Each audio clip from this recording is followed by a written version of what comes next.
বর্তমান বাংলাদেশের উপদেষ্টা কমিটির মধ্যে কয়েকজন নারী উপদেষ্টা, এদেরকে বলা হয়েছে নারীদেরকে সংস্কার করার জন্য। তো নারী বিষয়ক সংস্কার কমিশন এরা নারীদের মর্যাদার জন্য কিছু সংস্কারের প্রস্তাব দিয়েছে। যেই সংস্কার হলো ৩৩২ পৃষ্ঠার একটি প্রস্তাবনায় ৪৩৩টি প্রস্তাব এনেছে নারীদের সুবিধার্থে। ৪৩২টি প্রস্তাবের মধ্যে প্রায় প্রস্তাবটি হলো কোরআন হাদিসের বিপরীত, যা কোরআনেও নেই হাদিসেও নেই। যেটা কোরআন হালাল বলেছে এটা প্রস্তাব দিয়েছে হালাল করার জন্য। এরা আল্লাহ তাআলার কোরআনের বিধানের মধ্যে হাত দিয়েছে। আমরা মনে করেছিলাম নাস্তিক্যবাদ এ দেশ থেকে চলে গিয়েছে, এখন দেখি আবার মাথা ছাড়া দিয়ে উঠেছে। আল্লাহ আমাদের দেশটাকে হেফাজত করুক। আমি সবগুলা বলবো না, অল্প কয়েকটি আমি নোট করেছি। এই প্রস্তাবনায় অনেক সময়ের প্রয়োজন, খুব সংক্ষিপ্ত সময়ের মধ্যে আমরা একটু খেয়াল করে যেগুলা সরাসরি কোরআনের বিরুদ্ধে, সরাসরি হাদিসের বিরুদ্ধে, সরাসরি দ্বীনের বিরুদ্ধে আমাদের জানা দরকার। ১ নাম্বার প্রস্তাব দিয়েছে এরা, জাতীয় সংসদ সদস্যের আসন হলো ৩০০টি। এখানে জাতীয় সংসদ সদস্যের আসন বানাতে হবে ৬৬টি। ৩০০ আসনের মধ্যে বর্তমান যেমনি প্রতিযোগিতার মাধ্যমে জয়লাভ করে, আর ৩০০ আসন এগুলা কোনো পুরুষ এখানে প্রতিযোগিতায় অংশগ্রহণ করতে পারবে না। অর্থাৎ এই ৩০০ আসন হলো মহিলাদের জন্য রাখা হবে। ৩০০ আসন যদি পুরুষের জন্য রাখা হয়, বাকি ৩০০ আসন মহিলাদের জন্য রাখা হবে। ১ নম্বর প্রস্তাব। যদিও কোরআন এবং হাদিসের বিপরীত কি এখানে কি পাওয়া গিয়েছে, সরাসরি পাওয়া গিয়েছে পুরুষদেরকে মহিলার বিরুদ্ধে, মহিলাদেরকে পুরুষদের বিরুদ্ধে দাঁড় করিয়ে দেওয়া। ১ম নম্বর প্রস্তাবনা। ২য় নম্বর প্রস্তাবনা, ধর্মভিত্তিক পারিবারিক আইনে নারীর প্রতি বৈষম্য। ধর্মভিত্তিক পারিবারিক আইনের কারণে নারীর প্রতি বৈষম্য করা হয়। অর্থাৎ পরিবারের মধ্যে ধর্ম থাকতে পারবে না, পরিবারের মধ্যে ধর্ম থাকতে পারবে না, কোন ধর্ম থাকতে পারবে না। হিন্দু আর মুসলিম একাকার, খ্রিস্টান আর বেদিন, ইহুদি নাসারা খ্রিস্টান সব সংসারে একাকার। এমন কিছু প্রস্তাব।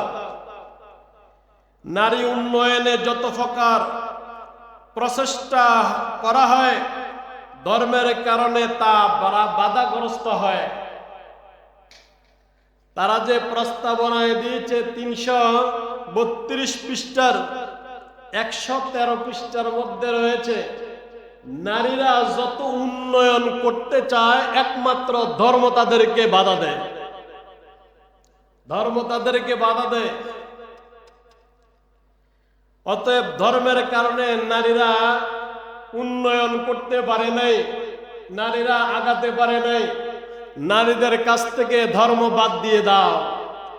যদি ধর্ম বাদ দেওয়া যায় তাহলে নারীরা সামনে অগ্রসর হওয়া যাবে, না হয়তো নারীরা উন্নয়ন করতে পারবে না। ধর্ম যদি বাদ দেওয়া যায় তাহলে নারীদেরকে বেহায়াপনায় উলঙ্গ হয়ে মাঠে ছাড়া যায়। ৩ নম্বর প্রস্তাবনা, বৈবাহিক জীবনে ধর্ষণের কথা বলা হয়েছে। বৈবাহিক জীবনে ধর্ষণের নামে স্বামী তার স্ত্রীকে ধর্ষণ করলে মামলা দিলে মামলা লওয়া হবে। প্রস্তাবনা। দর্শন কাকে বলা হয়? দর্শন বলা হয় একজন রাজি আরেকজন রাজি নেই। যে রাজি আর যিনি রাজি নাই তার উপর যদি আক্রমণ করে বসে তাকে বলা হয় দর্শন। জিনা বলা হয় দুইজনা রাজি, ছেলেও রাজি মেয়েও রাজি, এই কারণে জিনা করা হয়। দর্শন বিবাহের ক্ষেত্রে দর্শন নয়, এটা হলো একটি বানোয়াটি কথা। আর বিবাহ ক্ষেত্রে জিনাও হয় নাই দর্শনও হয় নাই, এটা হলো আল্লাহ প্রদত্ত একটি বিধান। এখন যদি স্বামীর বিরুদ্ধে স্ত্রী ধর্ষণের মামলা করা হয়, যেই দিন আমি কবুল বলেছিলাম স্বামী স্ত্রী দুইজন যখন স্বামী স্ত্রীকে গ্রহণ করে নিয়েছে, স্ত্রী স্বামীকে গ্রহণ করে নিয়েছে, ওই দিন থেকে আল্লাহ তাআলা হালাল করে দিয়েছে। এখন স্ত্রী যদি ইচ্ছে করে মামলা করতে পারবে, স্ত্রীর অনিচ্ছা সত্ত্বেও যদি স্বামী তার কাছে যায় সহবাস করে, তাহলে সে মামলা করতে পারবে আমাকে ধর্ষণ করেছে।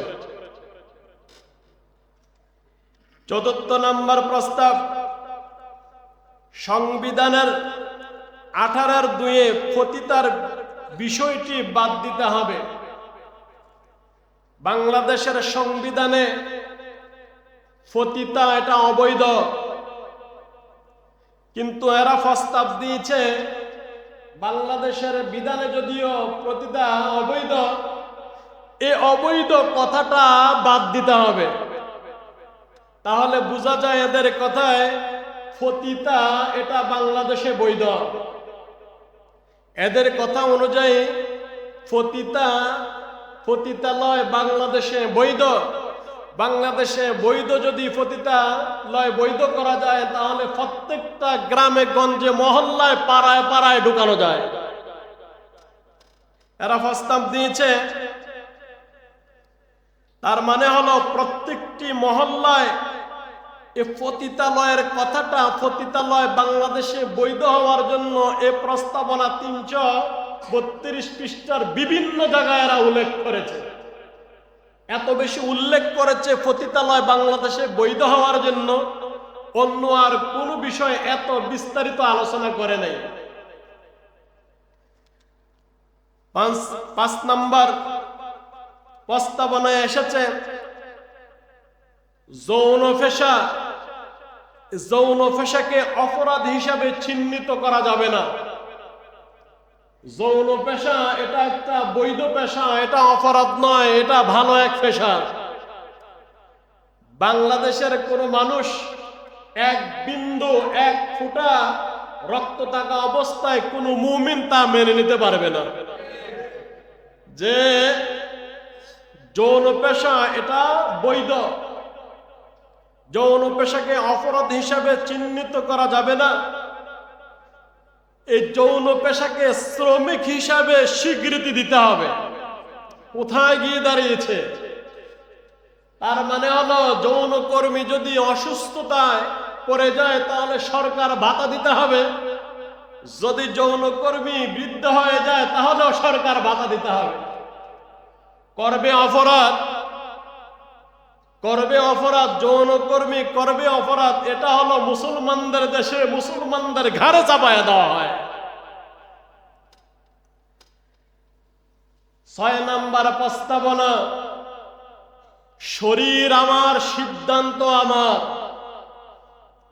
অতএব কাহারও সিদ্ধান্ত নেই। শরীর আমার সিদ্ধান্ত আমার। বলেন তো শিশু হত্যা করা কি মহাপাপ? শিশু হত্যা করা কি? যদি বলে শরীর আমার সিদ্ধান্ত আমার, পেটে বাচ্চা, 7 মাসের বাচ্চা, 8 মাসের বাচ্চা, এ অবস্থায় সিদ্ধান্ত তার বিষ খেয়ে বাচ্চাটাকে হত্যা করেছে, মেরে ফেলেছে, তাহলে সেটা কি অপরাধ না? তাহলে শরীর আমার সিদ্ধান্ত আমার।